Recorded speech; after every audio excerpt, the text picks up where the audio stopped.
And good morning. Happy New Year.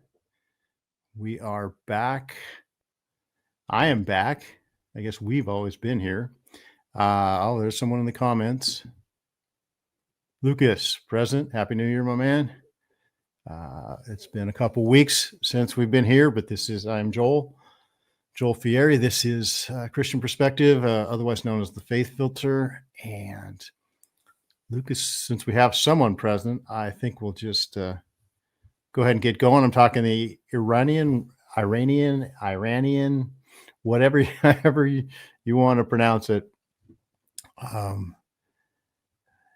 This is big, folks. This is one of the bigger things that's happened in the last part of my lifetime, put it that way. Let me get right to the video and we'll get it going and add that to the stage.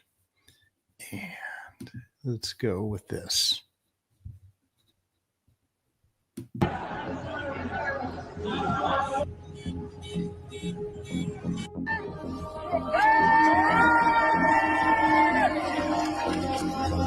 The regime has lost control in Iran. Now the cards are not being reshuffled, the owner of the table is returning. Control of the capital is slipping from the regime's grasp, minute by minute, street by street, falling into the hands of millions chanting the Shah's name.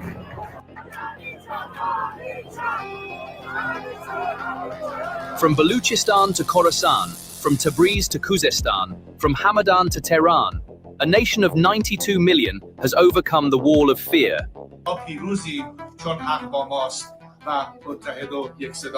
The entire country is being shaken by massive riots.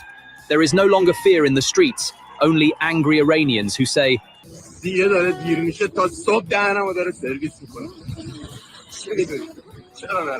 and a full-blown civil war is underway. All right. A couple things to notice. Actually, I'm going to go back. I'm going to bring that up again because something happened now at the very end there, or towards the end, you heard that man saying that he can't even live a simple life. And I think a lot of people are saying this is an economic revolution, but I'm going to contradict that a little bit just because I'm going to replay one little part from the beginning that I think tells the whole story of this, of what's really going on.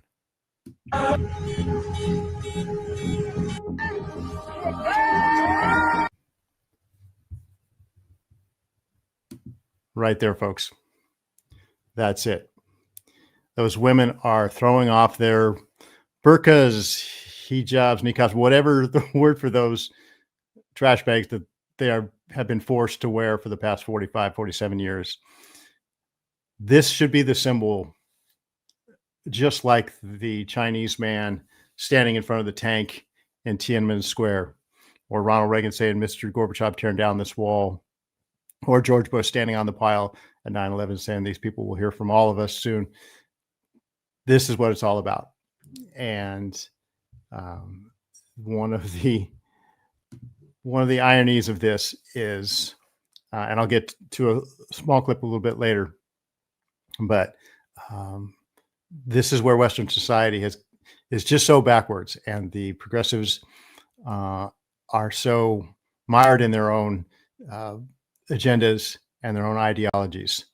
This has been the fight all along that they should have been behind. If you're at all concerned about women's rights or the oppression of women, then you should have been behind in 2009 when there was another protest in Iran. That should have been it. Or it should have never happened. International pressure should have been so strong against Iran. There should have been boycotts. There should have been all the things that progressives and feminists, whoever, love to demand and call out and gain attention for themselves. This should have been their fight. It still should be their fight for women in these Islamic countries that are under oppression. That scene right there of those women throwing off. Okay, this scene right here. That to me is the new symbol of revolution now. Talk about oppressed women, talk about women. And these are very brave women to do that, because I came across researching this, I went back to the old footage from 1979 of the revolution and how, and I even saw some videos of Iran in the 70s before the Ayatollahs took over and before this radical Islamism enslaved their country. And it was you couldn't distinguish it from Europe, United States, Israel. It was a totally Western country. Women had all kinds of opportunities. They were doctors, they were researchers, they were, they're out in public, stylish, water skiing and bathing suit bikinis, whatever, right? They were what we would consider normal. And then when the Ayatollahs took over, they were forcing women into these burqas, and there was a protest. And a lot of women were protesting, saying, we're not going to do this. We're not going to go back in time like this. And those women were killed. They were stabbed to death and beaten. So, and now, for all the apologists for this, for all the progressive feminist apologists who have been saying, no, this is just cultural. This is a cultural expression for Islamic women. It's a beautiful, these head coverings and these body coverings are beautiful, cultural choice they make. No, it's not. They don't want to wear these, like I said, trash bags over their head. It's dehumanizing. And throughout the years, there have been brave Muslim women saying, where's the West? Where are the feminists in the West calling on this to end? This is dehumanizing us. We're not people. We can't share smiles. We can't look one another in the eye. We can't, we're treated as subhuman, which is what it is. So, Jacqueline's here. Hi, Jacqueline. Has got a comment. Yeah, this is historic. The people are awake and rebelling. Many remember the Shah. Yeah. And the Shah, that was the Shah's son there. And he looks just like the Shah. As I remember the Shah, and I've seen him in the old clippings. John Scott, yeah. Trump, please help the Iranian people, and they are calling on Trump to help them. And Trump has said, it'd be interesting. It's interesting to see the difference from 2009 when there was another Iranian revolution. There was a phony baloney election, and Ahmadinejad, or whatever his name is, was reelected, and it was so obviously a farce. And again, it was this kind of revolution, and it was violently suppressed. And there was that woman who was killed in the middle of the street. That became the symbol of that. And then they called on Obama to support them and call on the regime to step down, but he didn't. He said, no, we recognize the Iranian regime and we don't want to get involved. And that was really disappointing to people that Obama missed that opportunity. But again, it's that side of the worldview perspective doesn't really want the Islamic worldview to go away. And I don't know if they're afraid of it. Jacqueline says fear kept them quiet. Yeah, they kept the Iranians quiet. And I don't know if it's fear that kept the Western world quiet, but this is now is the chance. Now is a moment. And we have a different man in the White House. We have Donald Trump now. It's not Barack Obama. And Donald Trump has no problem telling the Iranian government, get out of there. You're not the legitimate government anymore. And that's what Obama should have said. And if he had said it, maybe this would have happened, 16, 17 years ago. Right. So, yeah, he kind of did. Not kind of, he did. Trump does support the people went underground because of the murder. Yeah. So it just went underground. It's been suppressed.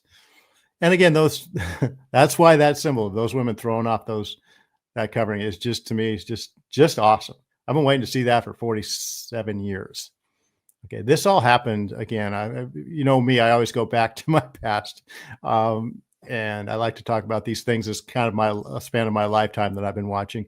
But this was a big deal when I was in college, and a lot of you were close to my age too. And you experienced this too. When the Iranian Revolution happened, it was just huge news. For those of you who don't know, Iran was a strong ally of ours. As I said, it was a very Western country, freedom of speech, lots of opportunity. The Shah was our ally. A lot of people say he was not a good guy. Yeah, he had his flaws, but boy, the Ayatollah Khomeini made him look like a saint. So this revolution happened. The Ayatollah took over. They took American hostages. I don't remember how many hostages there were. I want to say 444, but it wasn't. That was how many days they were held hostage. There was 100-something American hostages in the embassy. They stormed the embassy and took them hostage and demanded that the Shah, who had fled, be returned. And until he returned, they would keep the hostages. And back then we had a president named Jimmy Carter in the White House, and talk about a weak president. And Carter tried a really horrible rescue mission that was a fiasco, and he hemmed and hawed and didn't do what needed to be done. And he let this country, or these Ayatollahs, these criminals really, that took over this country and murdered a bunch of people, hung people from cranes, all that stuff, and took our hostages. We just basically let them bully us. The 1980 election happened. Ronald Reagan was elected. And on Inauguration Day in 1981, Iran let the hostages go because they said, we're not messing with that guy. We can mess with Jimmy Carter. We can't mess with Ronald Reagan. Okay. Now we have a situation where there's a stronger horse in the White House again. And I have a feeling they're not going to mess with Donald Trump. If they didn't want to mess with Ronald Reagan, they're not going to mess with Donald Trump. Okay. And again, they're looking at what happened in Venezuela, and they know that if they give Trump a reason, he'll take them out, just like he took Maduro out. So this is huge, folks. This is as big a story as the wall coming down, as 9/11, whatever you want to say. This is huge. What this means is the biggest sponsor of terror throughout the world is on the brink of collapsing. And all America and Trump have to do is just push him over. They should topple. The Shah's son is, I know that Patrick Bet-David, who's a real influential YouTuber, I heard him the other day saying, I don't trust that guy because, he's an opportunist. But if he does this right, he's a great man. So he's calling on Iran to be solid, and he's saying, I've got your back. I'll come in there and I'll restore freedom and opportunity. And I won't put women in trash bags, and we won't hang people from cranes. We won't take hostages. So he's calling on solidarity. And a matter of fact, I think he's calling on everyone to start chanting at one, or yelling at one, at a certain hour, which is, I think, coming up in about 15 minutes. He was saying at a certain hour, just start calling out, yelling, all Iran. He wants all Iran yelling at one time, and then he'll know that they're all unified. And I think someone said that was noon Eastern, which is 9 Pacific, where I'm at, which is about 15 minutes. So we'll see if that happens. But if this keeps going, this is huge. And I wanted to put something else up. And again, it has to do with, I'm sorry, I got to remove that. And I will see if I can get this done and see if I can, yeah, here we go. I got to stop that one. And then I've got to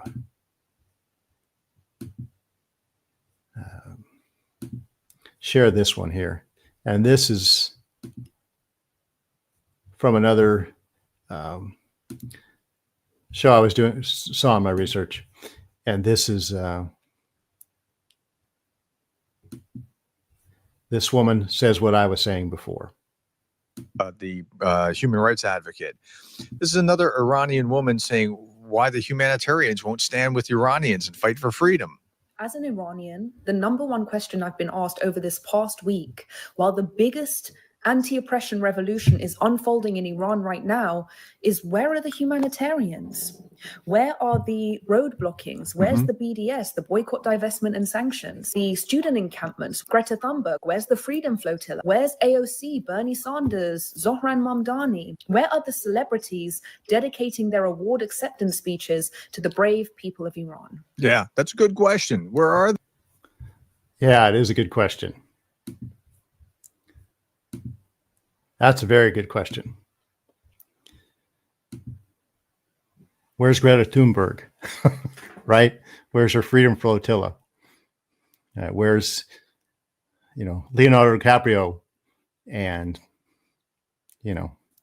Robert De Niro? Where are these people coming out and supporting the brave people of Iran? And if you don't think the people of Iran are brave, those women taking off those burqas is absolute bravery.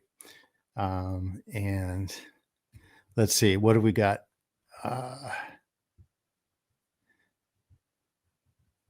Okay. So Trump knows every detail and he plans things without letting a liberal factor in. Yeah. So, but that's, that's where we're at. And that's, there's one other thing I wanted to show you that someone said. And I think this is, if I'm right.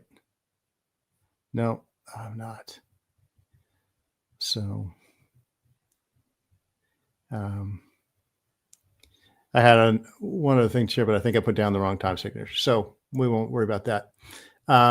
So that's the story. And the story is, what will the West do with this? I remember what it was that I wanted to share with you. And let me see if I can find it here. Because it also tells the story. There's something happened, and here it is. I want to show you this. Let's see. I think I got it right here. All right, I'm gonna get this back here, and I'm gonna put this back up. Sorry, folks. Are we watching? Yeah. So here it goes.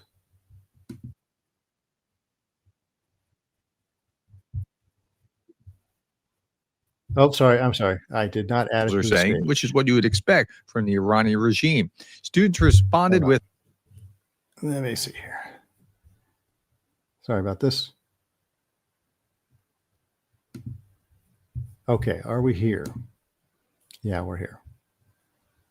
So now I will get it going here. Iranian officials tell a crowd of university students to chant "Death to America, Death to Israel." This is what the officials are saying, which is what you would expect from the Iranian regime. Students responded with "Death to Palestine." Listen to this.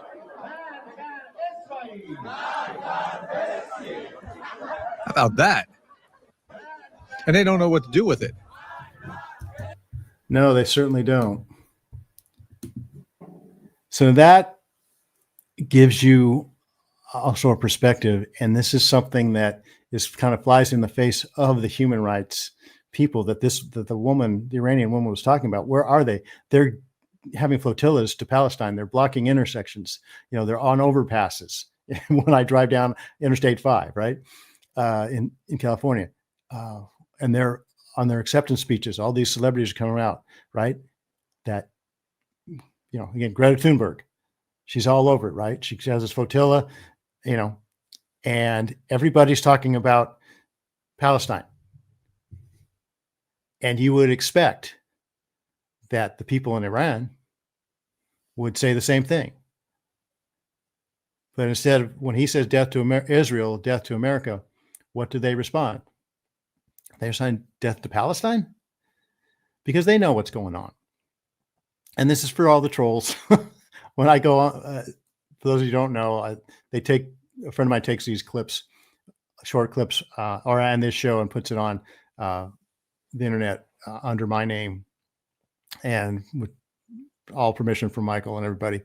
But, and when he shows clips of when I talk about Israel, when I was talking about a couple months back, and when the peace deal was signed, and just the absolute trollish hatred of Israel and the accusations of Israel being, the oppressors somehow, and Palestinians being the victims. And the biggest sponsor of that resistance to Israel is Iran. And here we are in Iran, where you would expect to hear death to America, death to Israel for sure. And this official says, everybody say death to America, everybody say death to Israel.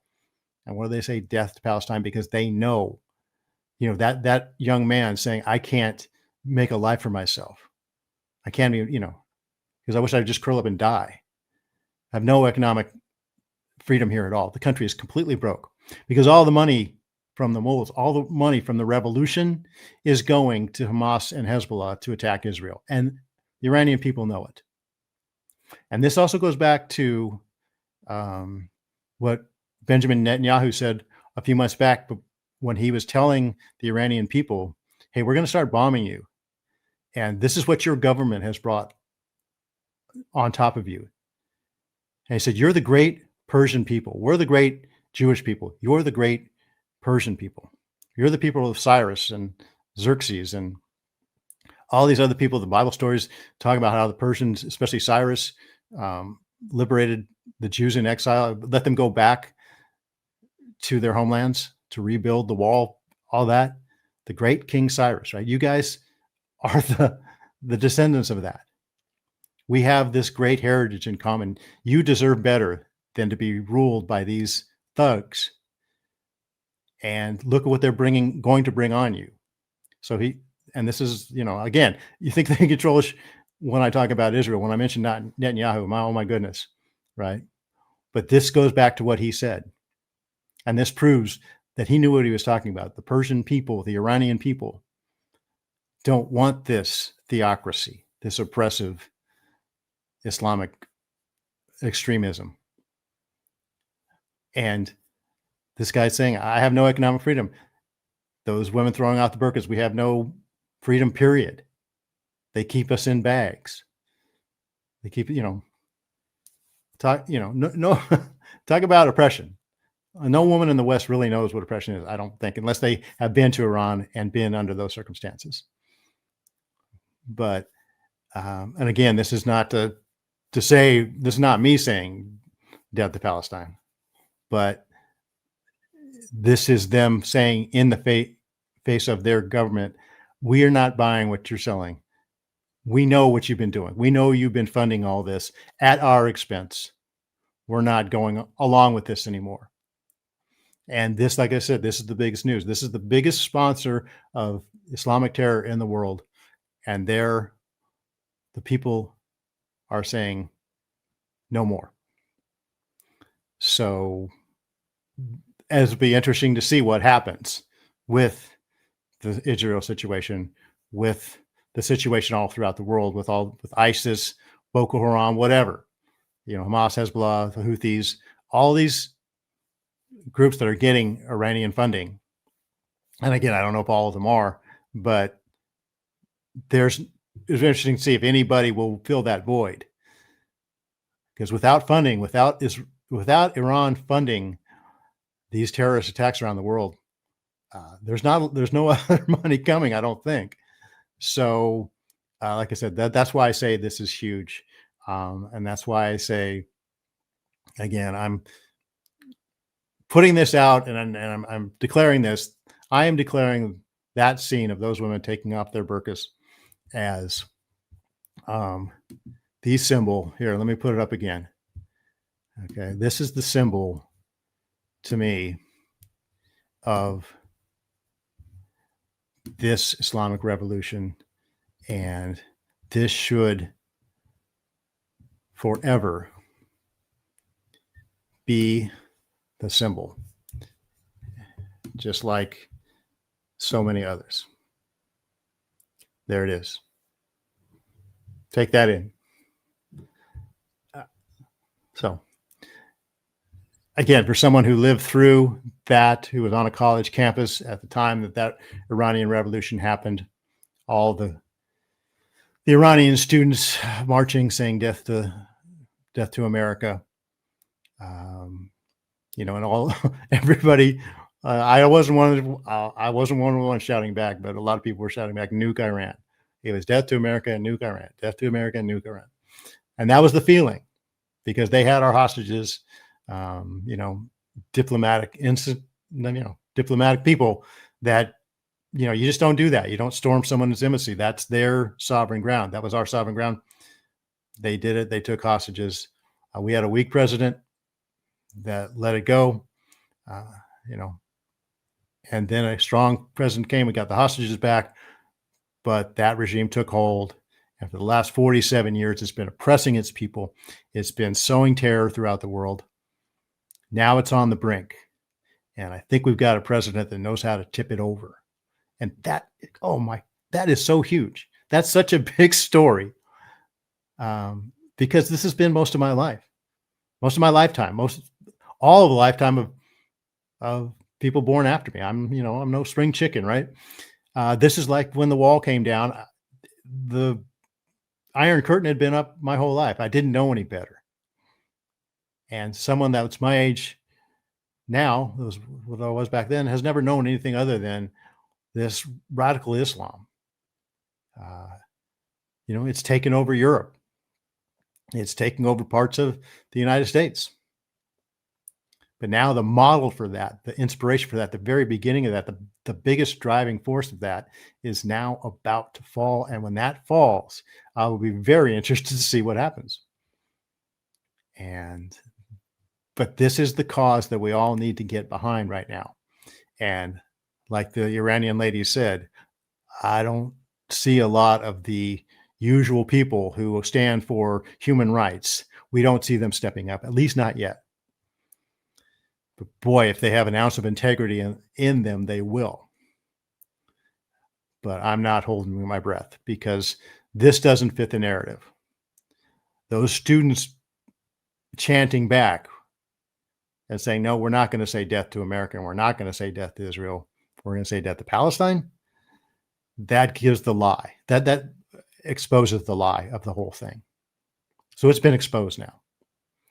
But, that will not make the news coverage. That will only circulate on the internet. And this is where this new media is going to prove itself. Because the real issue is those women throwing off the burqas. Yeah, it's economic, but it's economic because of all these other reasons. The women throwing off their coverings, chanting back, death to Palestine, which, peace to Palestine. The Palestinian people need to get rid of their Islamic oppressors. Palestine, Gaza needs to do what Iran is doing right now. So does Lebanon with Hezbollah and all these other groups. If it can happen in Iran, it can happen everywhere. So that's why this is just so massively huge. This is a lifetime story, and I'm so happy to see it, and I'm so happy that we have someone in the White House that will give it the final push it needs. So I'm very, very interested to see what happens. And okay, no other comments. We'll leave it at that. I'm out of time again. Thanks for listening, and I am on with Ben tomorrow, and I think we're talking corruption. Kind of dovetails a little bit in this, but we'll be talking about the corruption in Minnesota. So again, have a happy new year. Thanks for listening all through last year and starting this year, guys. Take care, and we will see you tomorrow. And if not tomorrow, I'll be here next week. Thanks for watching. Bye. Hey, it's Joel here. If you enjoyed this, you know what to do.